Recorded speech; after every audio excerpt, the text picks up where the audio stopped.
Hi, everyone. Welcome to our November Grand Rounds. My name is Deborah, and I'll be your host for today. I'd like to remind everyone that this presentation will be recorded and uploaded on our YouTube channel. And we'll be having an AI summary. So please feel free to turn on the caption in the Zoom meeting during the presentation to enable subtitles. In the meantime, I'd like to present our medical director, Dr. Pekia, who will be introducing our speaker for today. Dr. Pekia. Wonderful. And thank you, Deborah. Welcome, everyone, to our latest edition of Global Grand Rounds, which is our monthly series that is part of the mission of Global Offsite Care, a nonprofit that's supporting telemedicine for the underserved in various parts of the world for the past 10 years or so. So thank you for your attendance today.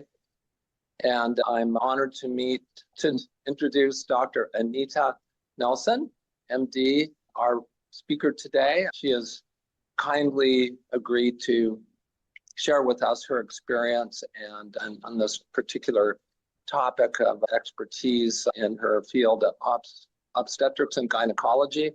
She's an emeritus professor of that specialty at UCLA and at Western University of Health Sciences. For nearly 30 years, she served as medical director of the research division of Essential Access Health.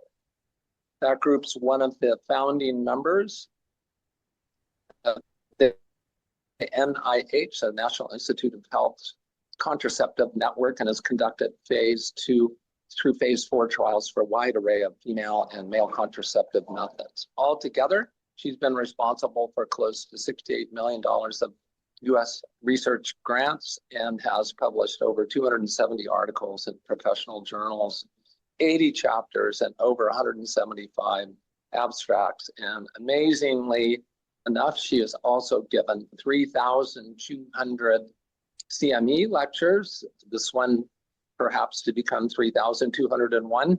And she particularly enjoys teaching and advocating for reproductive justice. This lecture explores the critical role primary care providers play in reducing maternal morbidity and mortality in the U.S. Despite advances in medicine, pregnancy-related complications and deaths continue to rise with significant disparities across racial, socioeconomic, and geographic groups. Dr. Nelson will discuss how preconception counseling, chronic disease management, postpartum follow-up, and patient-centered care can make a meaningful difference in outcomes. By understanding both the medical and social factors that shape maternal health, primary care clinicians can ensure safer pregnancies and healthier futures for birthing individuals and their families. Without further ado, welcome, Dr. Nelson, and the floor is yours. Thank you so much. You just gave my lecture. That was a beautiful summary. And absolutely what we're trying to do. Let me just make sure. We had it all set up. Let's make it. Does that look good to you guys? Looks great. Okay. And really what I'm calling for and hoping for is to build a partnership among all the folks who care for folks who are childbearing, as you referred to, because we need to build this team. Now, many people in this audience may still be in a situation where so much of the maternal mortality rests at the time of delivery. That certainly has been the classic problem. The number 1 and 2 causes of maternal mortality classically have been hemorrhage and infection. But as those have been dealt with a little bit more effectively in many settings, many of the other problems have emerged and certainly ballooned out as causes of maternal mortality. And as you mentioned, the morbidity is important.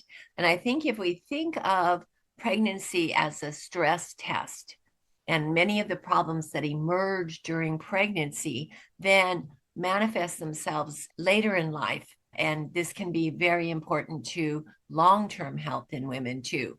So I appreciate the introduction and I look forward to working with you. I also very much am looking forward to your questions. Please pop them into the chat if you have any of them, and we'll deal with them at the end. If there's something urgent, do let us know. All right, let me just get this going. I do have potential conflicts of interest. Not many of them are in this area, though. Most of them are going to be in contraception and in menopause and infectious disease. But I did want to talk to us a little bit, maybe using the US as a template. Now, we are an interesting country. We have higher mortality rates than most developed countries. And I think that the problems that we're having may be reflected in what's going on in developing countries also. And that we have significant differences among our different groups, whether you cut them by ethnicity or culture or income.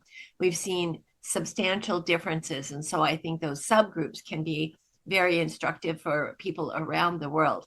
And then, as we were talking about, the preconception care and the postpartum care that primary care clinicians provide can make a substantial difference in the success of that pregnancy itself. And so we really do want to put this all together and formulate strategies.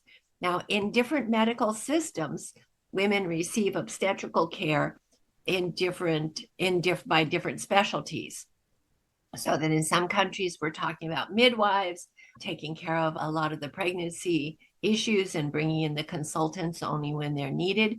Other systems where we have primary care can do much of the pregnancy care, and maybe again only if surgery is needed or something does the consultant get brought in. But I think that if we think of what's going on, if there's any handoff, what can we do to prepare for pregnancy, and then get that information, get that prep patient into her pregnancy. And then after the pregnancy is over, in many settings, the patient returns to her primary care. And that gap, that transition, I find is one of the weakest things in our system. It's almost as bad as when the pediatrician turns over to the generalist for adult care. They're just oftentimes very important pieces of information that get dropped. So the continuity of care, I think, is so important overall. So we have this terminology about morbidity and mortality, and we look to see certainly that the death is the easiest thing to count. And that's, although it is very infrequent, it can be a target for interventions because it is so very obvious. And we have seen in this century significant reductions in maternal mortality around the world because of the concerted efforts that were made in the 2010 goals. But then we have things called near misses, and that's where she would have died had she not been in the hands where she could get care, transfusions and dialysis, any of those types of things. Then we have this less well-defined, although it's got a checklist for it, of severe maternal morbidity. And those numbers are certainly growing also, partly as a reflection in the United States of the illnesses that women have.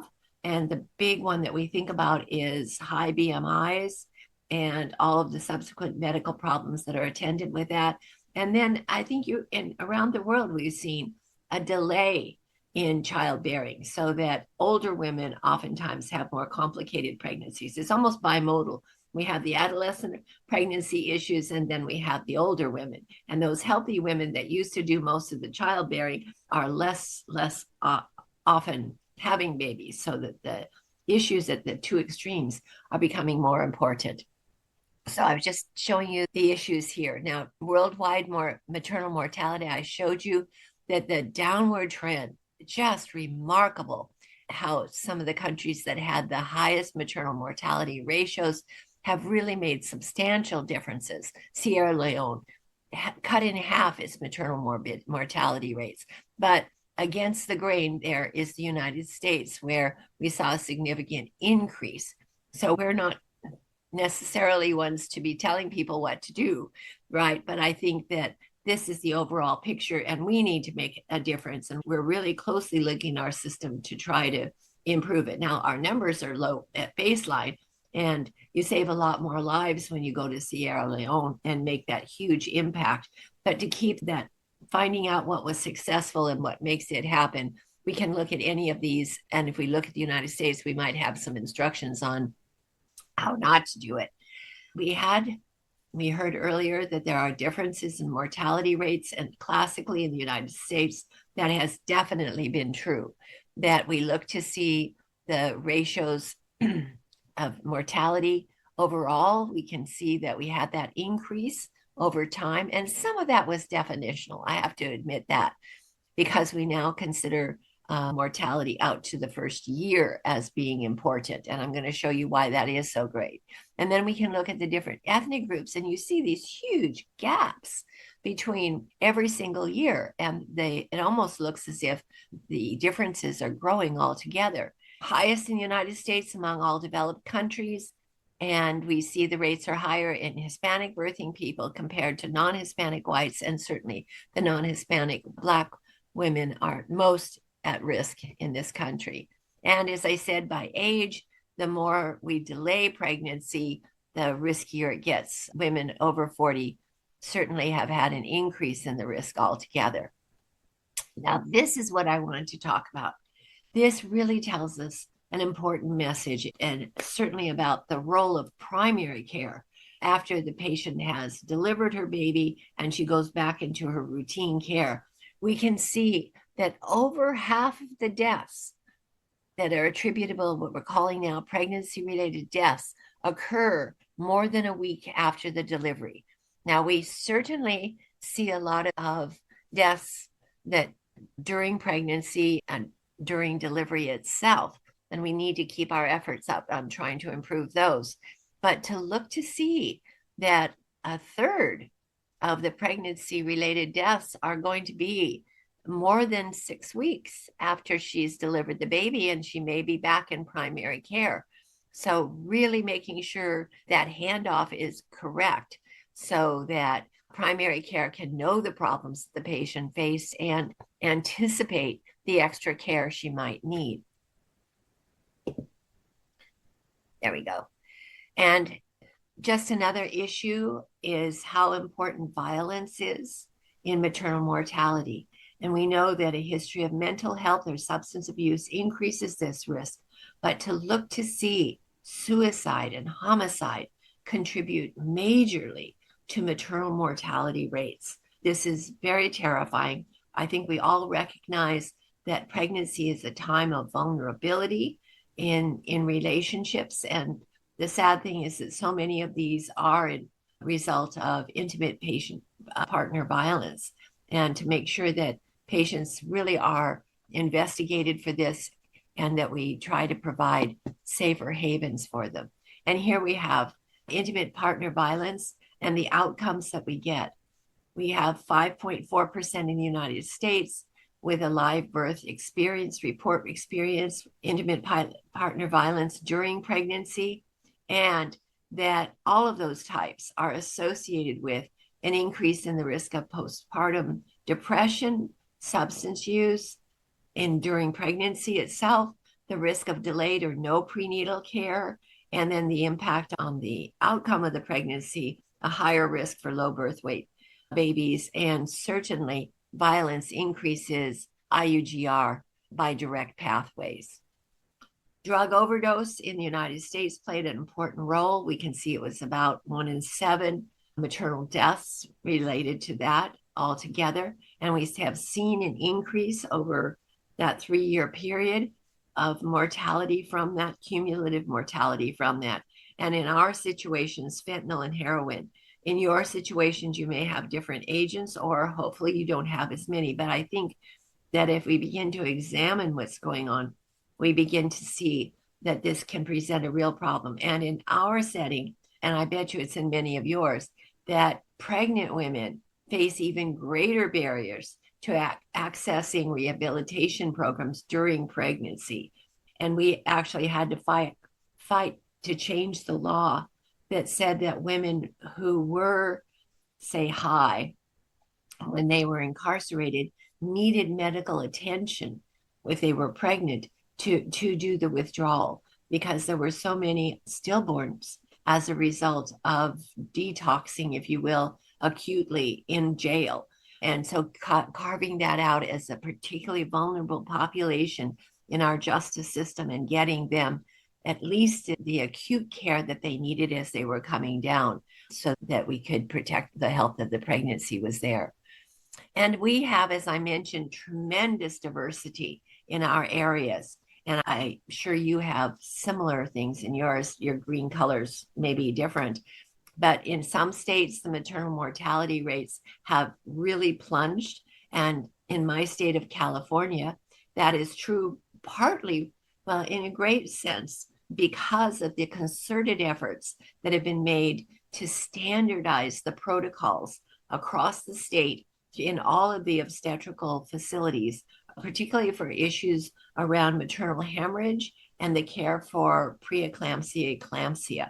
By having standardized protocols, it made a huge difference in maternal mortality rates. And I think that's a key, getting everybody on board and recognizing there may be different facility expertise, right? You may not have all the blood that you need, transferring the patient to a place if she's safe for transfer, but the protocols themselves and how it is we measured blood. It was simple things like that, blood loss, standardizing how it was done, making sure that practices were done in hospital, coordinating care, just plummeted our maternal mortality. And a similar thing in New York was seen. And not only did this, I'll show you some data, and this is a little pearl, is that not only did the overall death rates drop substantially, but the disparities among the groups closed down when you started standardizing so that there wouldn't be biases in how care was given. And this is simple little interventions like standing orders for nurses, that if a patient's blood pressure was elevated, then the nurse was supposed to automatically deliver such a medication and then contact the doctor. That sort of immediate care made a huge difference in the outcome. So that's just a little glimpse, and this is why I showed this slide. Then there's a big gap, and I'm sure you have it in everywhere around the world, between urban versus rural areas, and rural areas having a much higher rate of mortality when folks have, from the most rural and the most urban centers, there is this big discrepancy. Now, inner cities people, most urban, didn't have the lowest, but they did have access to hospital facilities and medical expertise. But we have in our country, and I'm sure that there are areas in many of your countries where we call it obstetrical deserts, that there are hospitals, if there are hospitals, that don't have any obstetrical services at all.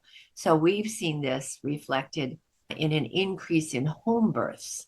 And those, of course, do have higher mortality rates. So getting all the problems lined up. So we know that access to maternity care is worsening for millions of women altogether. And we talked about 1/3 of the counties are considered maternity care deserts. And I begin to sound like we're in a developing country, but I'm just trying to share that we share problems similar to what many developing countries and many of you may face in some of the areas of your country. And so we're looking to see more than 50% of the births in those deserts are to Medicaid reimbursed care. So that's poor reimbursement, and that may lead to the decrease in the quality of the care.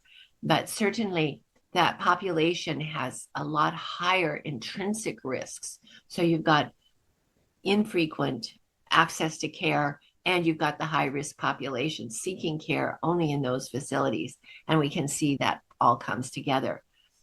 So we see certainly the rate of pregnancy related deaths for Black women exceeds all other racial and ethnic groups in our country. And you can see the lists that are there. And the outcomes for infants born to Black women also share the distinction of having some of the poorest perinatal outcomes.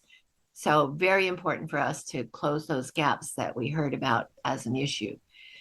And we can see that the numbers, I mentioned to you that some of this was due to the way we change things, but we can see that there was an increase in maternal mortality ratios at the turn of the century and up till fairly recently. And what happened was that there was a change in the ICD-9 codes, and it became explicit on the death certificate. They had to say whether it was related to pregnancy or not. So I think that's certainly an important issue. And rather than saying it reflected a big change overall, we're saying that it really corrected for the underrepresentation. But the proportion of pregnancy-related maternal deaths in medical facilities is decreasing. But because we've changed the definition to include women up to a year postpartum, those ratios are increasing.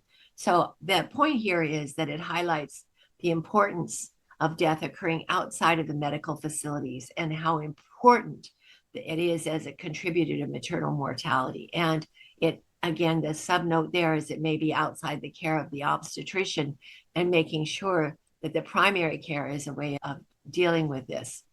So I think you've probably studied this all together, the ways that gendered racisms manifest with pregnant Black women. There were just all kinds of egregious examples, the stereotyping of stigmatizing Black motherhood, devalued Black pregnancies in all kinds of contexts, like including that they were all low income, that they were single women.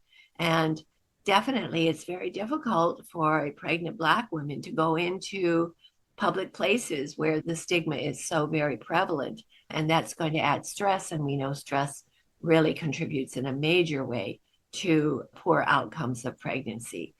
And I think these quotes, these personal stories are certainly out there. People are aware of them. And the questions that she got certainly is just downright embarrassing and needs to be corrected.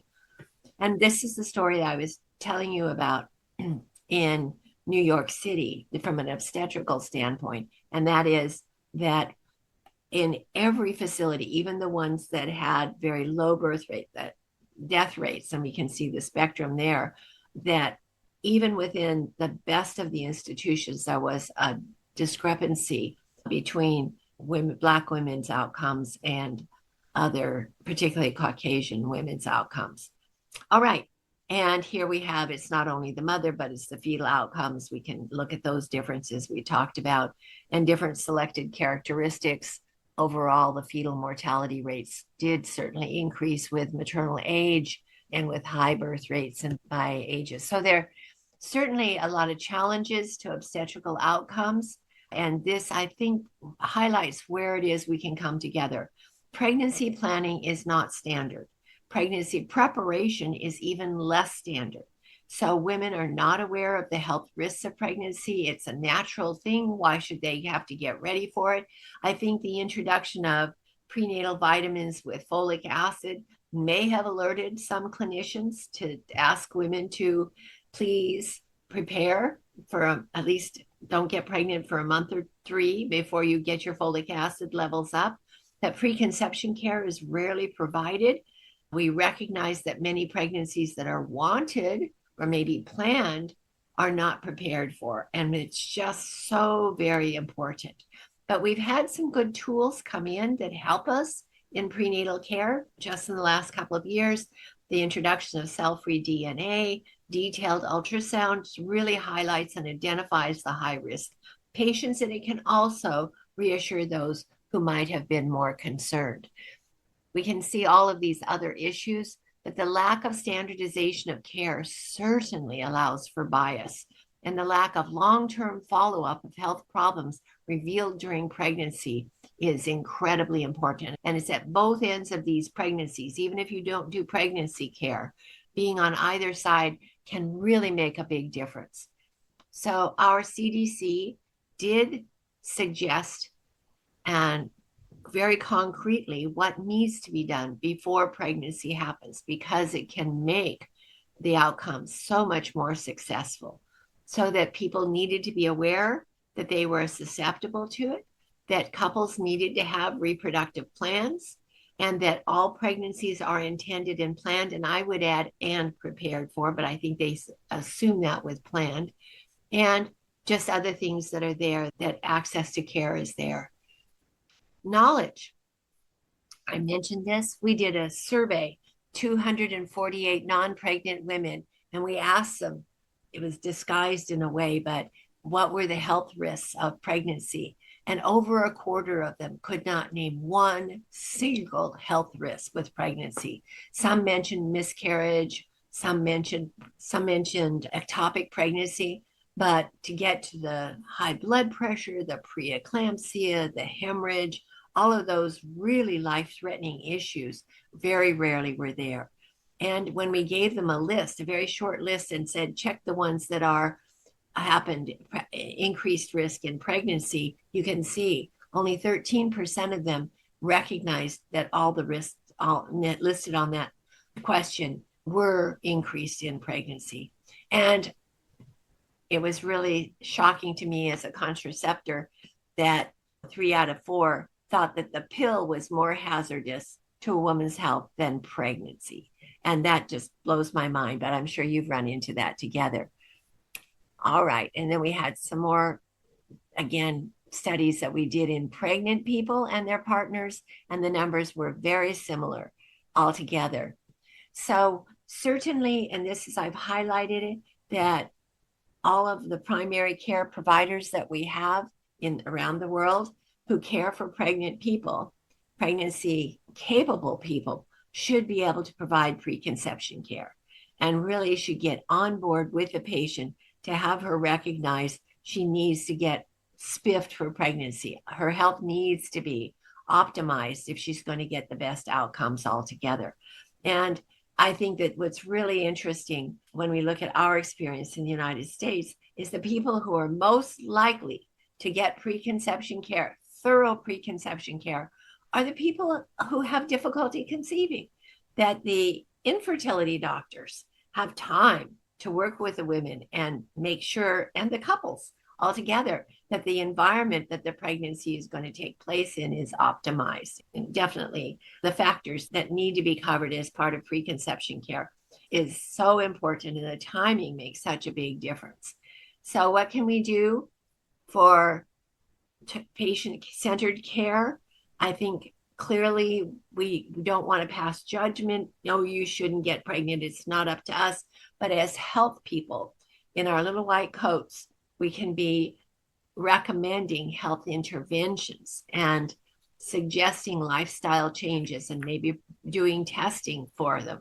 But definitely we need to make sure that the patient is the final arbiter, but they definitely need to have the information they need. So we need to encourage pregnancy planning and preparations. We recognize that the outcomes of unintended pregnancies that go to delivery have far poorer, are really suboptimal.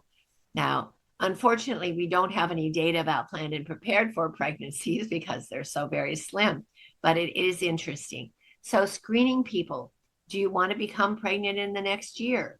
That really highlights it. And then I love that question, because if she says, oh yes, we're thinking about getting pregnant, you've just streamlined her to getting preconception care. If she says, oh my gosh, no, I want to finish high school first, or I want to get a job, I've got it, whatever it is, then that can get you over to maybe the more effective methods of birth control. And you can explain to her why it's important. Another one is, how do you feel if you were to become pregnant? So there are lots of reproductive life plan questions that are very efficient and help highlight the people who might very well need to have counseling.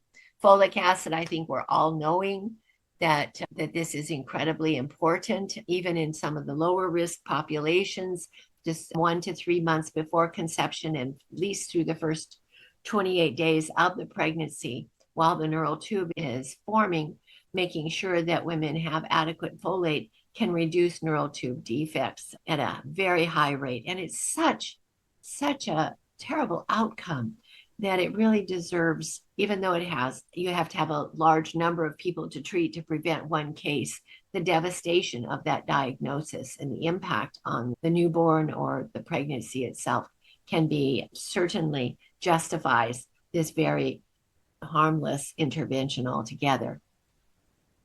Now, when we're talking about preconception health, when we're talking about getting a health history, what medication, what just hereditary disorders, what vaccination needs, the psychological impacts are very important. This is safe at home. And then the social and environmental. And I think for justice impacts, you've studied, and many other talks, I'm sure, socioeconomic status, the housing availability, what's going on in the neighborhood, and what are the environmental hazards. These all come together. It's not just blood pressure and anemia that we have to screen for, but it's that whole environment. Starting wherever we can is very important, but the comprehensive bit makes more. I'm not asking you to read all of this, but these are the elements of preconception counseling and care that we really need to do. And since most of the women are not going to be in obstetrics care before they become pregnant, this would be wonderful if it would be, you could identify the patients who are at least thinking of becoming pregnant and then try to minimize a lot of the accidental pregnancies. But in the people who are having it, getting this major components covered. What medications is she on? Is she on a teratogen? Does she been tested for syphilis? Does she have HIV? All of these things, making sure that she's up to date on her vaccinations. She's not exposed to teratogens. All of those are very important to be able to do this. And is there anything in the family history that would make us be concerned? And she may have to make informed choices about what her chances of getting an affected baby are. But it's the information. It's not saying you can't get pregnant, but clearly, what are the risks that may be faced by the pregnancy itself? So where do we start? Certainly look for the conditions that may be very adversely impacted by pregnancy. So if she has thyroid disorder or diabetes, she's had bariatric surgery in the last year, we know that obstructive lesions of the heart can be really badly impacted by the fluid shifts that occur in pregnancy. Renal adaptations, if she has chronic kidney disease. Asthma is so much more common. Anemia is so common. So if you identify these conditions and anticipate that they'd have very bad consequences in pregnancy, you can focus on those. So this going into pregnancy, and not only these very serious health problems, but everyday things that we find. And women with chronic medical conditions really ought to be counseled. There are going to be risks of becoming pregnant. And what's the disease prognosis if she doesn't get pregnant? What are they if she does get pregnant? What should the guidance be if there's a conflict between the treatment she needs and the fetal well-being? Have her think about these ahead of time so it's not going to add stress during pregnancy. Give you guidance on how to do this, and recognize that it's not just natural and everything is going to turn out altogether well. And then making sure that we have integrated services. And just a couple of examples here. Alcohol use certainly is the leading preventable cause of birth defects and developmental disabilities, and it's fairly prevalent. And to recognize that there is no safe level of alcohol in pregnancy.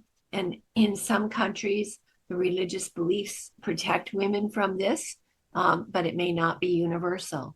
This is a baby with sacral agenesis, and his mother's glucose control was suboptimal.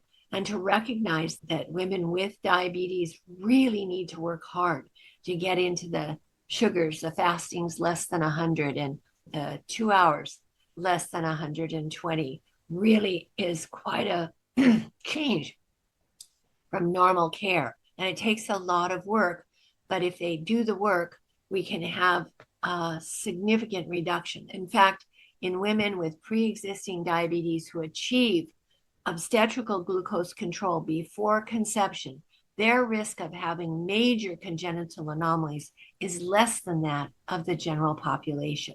Whereas without that, we know women with diabetes, pre-existing diabetes, face more than a 400-fold chance, increased risk of having sacral agenesis. So we have certainly if the hemoglobin A1C is greater than 10 at conception, 30% chance of major congenital anomalies. And we know type 2 is more frequent than type 1. and it occurs in younger women, and it has who are going to have more severe cardiovascular disease.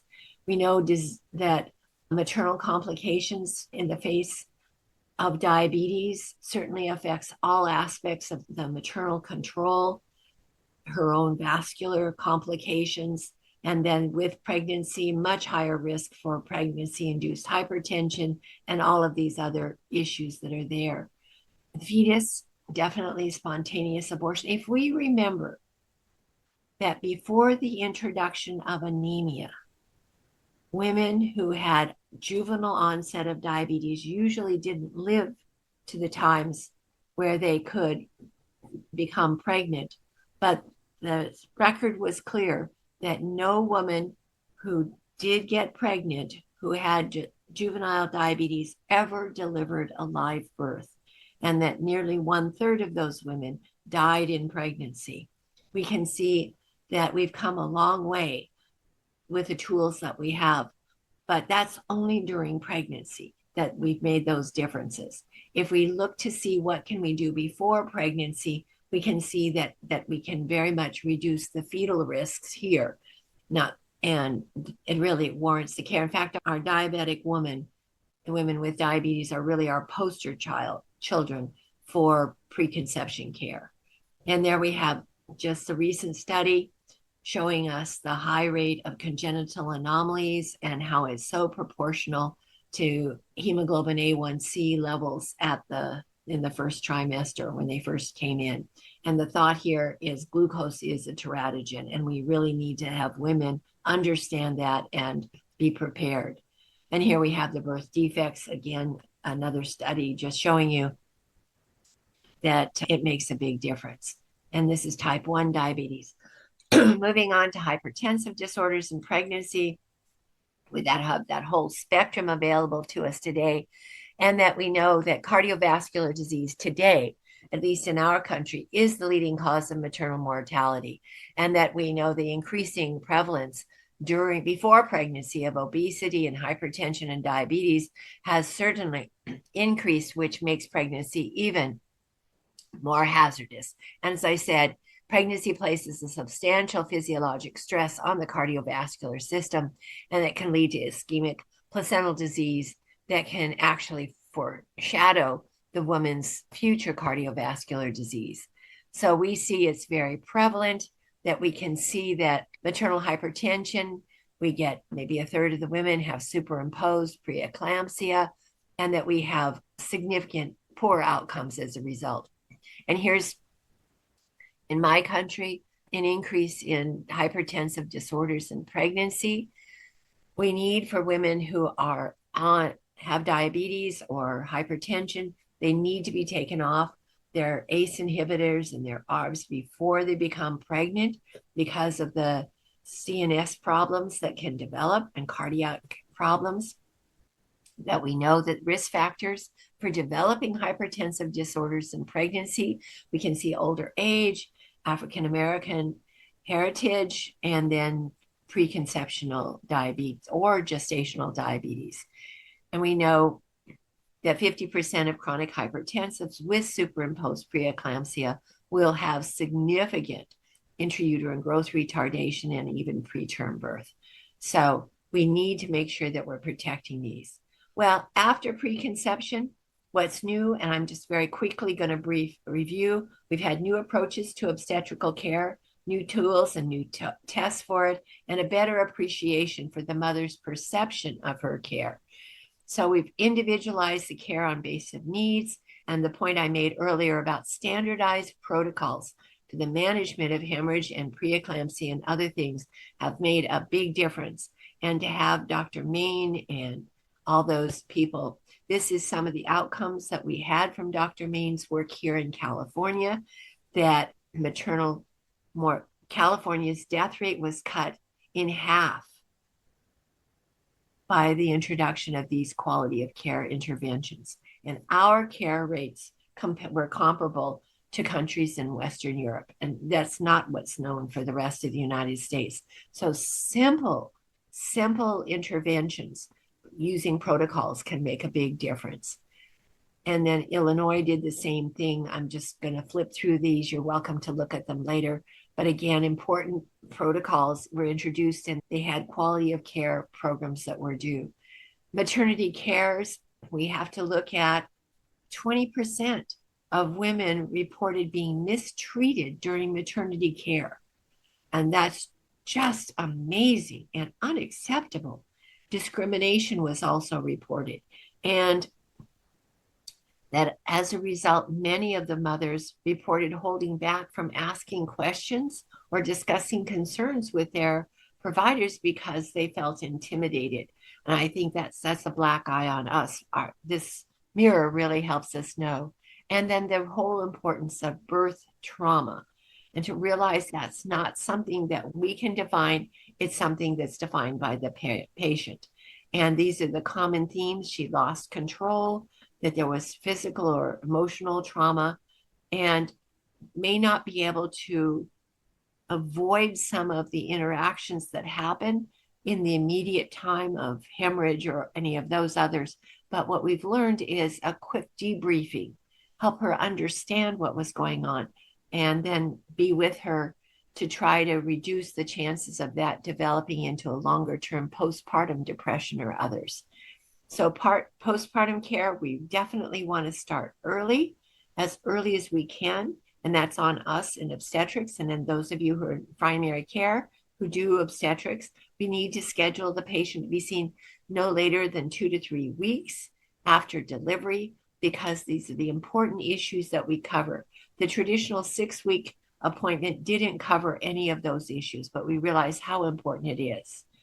So again, pregnancy is a physiologic stress test, if we view it that way, that we know that the abnormalities that develop during pregnancy may foresee or predict health problems later in life. Patients need to recognize the importance of their obstetrical problems on their longer term health. And we need to make sure that people caring for patients after they've had delivery need to adopt different screening protocols to identify high-risk women who may be in a state of denial. She had diabetes during pregnancy. She's so grateful that went away that she doesn't even bother to report that she has it because it's all resolved. And we need to have her understand, and somehow or other, the person who gave the care communicate to the person who's taking care of her for the rest of her life to know what happened to her.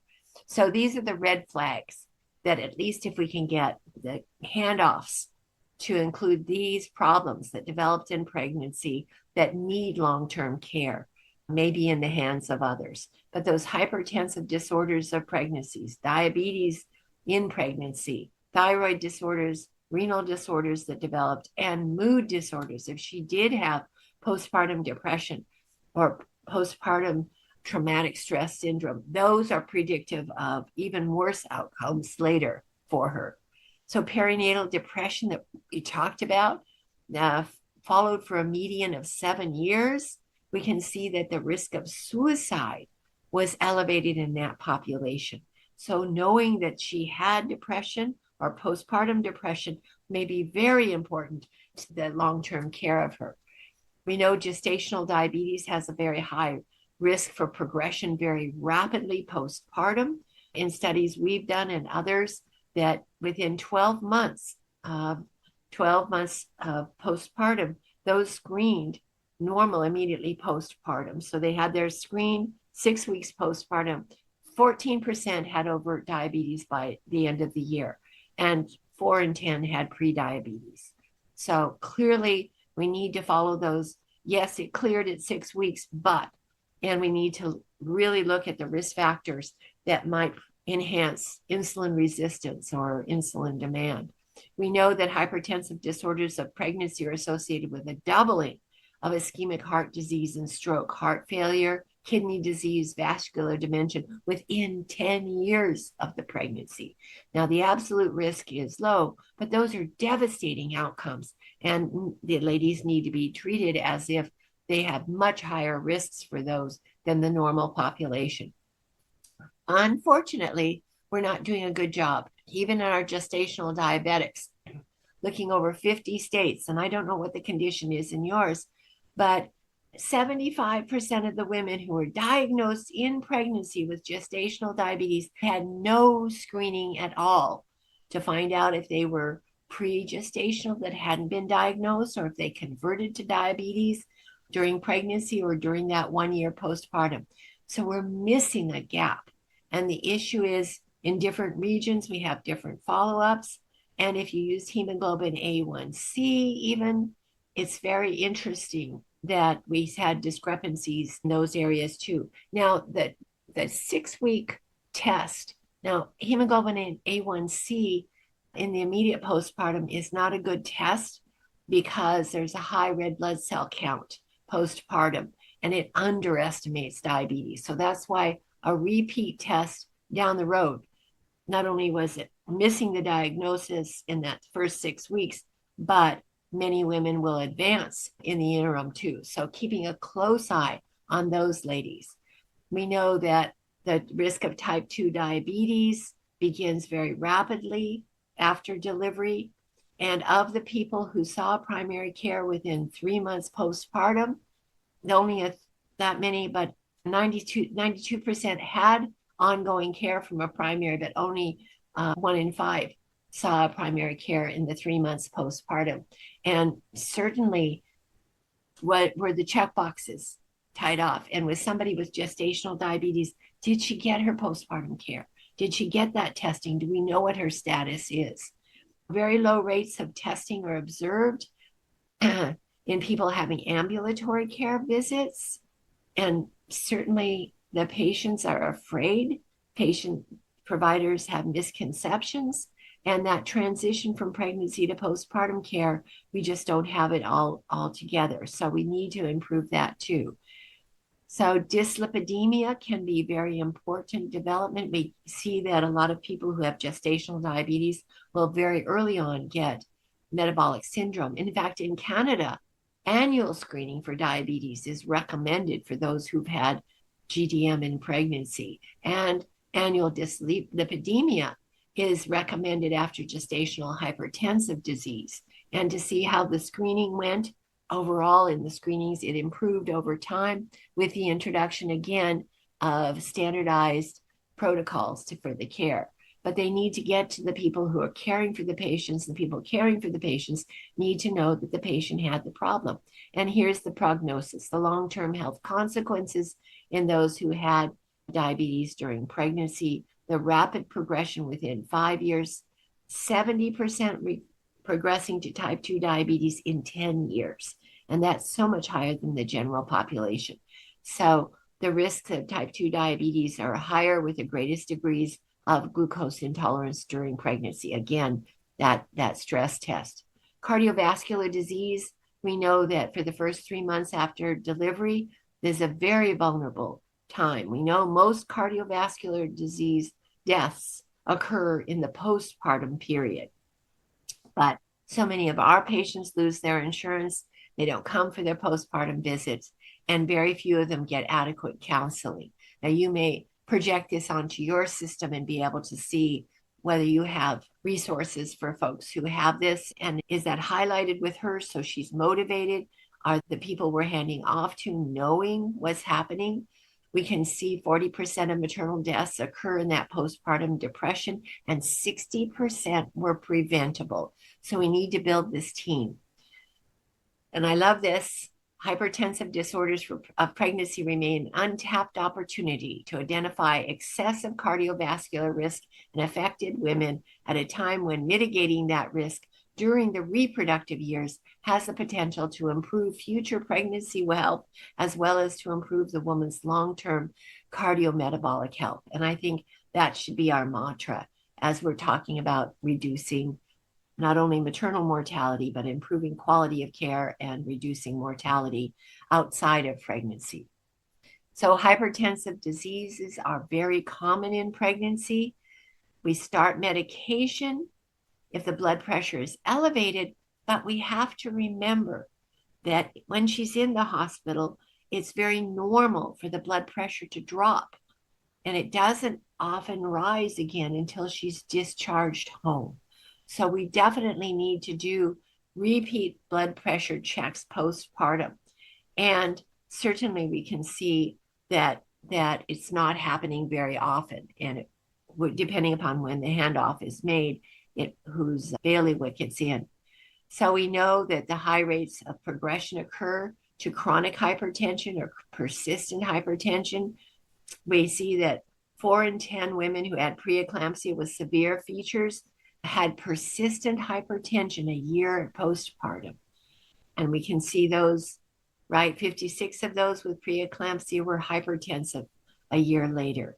And the risk factors help us even more. But just the history of knowing what she had during pregnancy can really inform, I need to see this lady frequently. Let's see what her blood pressure is. And unfortunately, our specialty, ACOG, has not provided guidance for treatment in the weeks to months after delivery. And so those patients go back into the normal pool of patients, and there is very little guidance for primary care. But if you recognize the high rates of progression, at least screening should be higher. And then again, preeclampsia 14 years later, these are just really important figures that help support the need for identifying these women and giving them extra care. Well, we know counseling may be given postpartum, but the chance of return can be low. Remote blood pressure monitoring may not be covered by insurance. It may not even be available in many settings.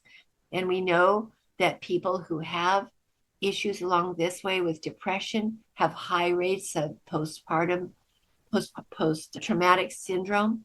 And we know that postpartum care is usually fragmented. And so if she has depression during pregnancy or in the postpartum period, and the handoff is made correctly, that's another red flag.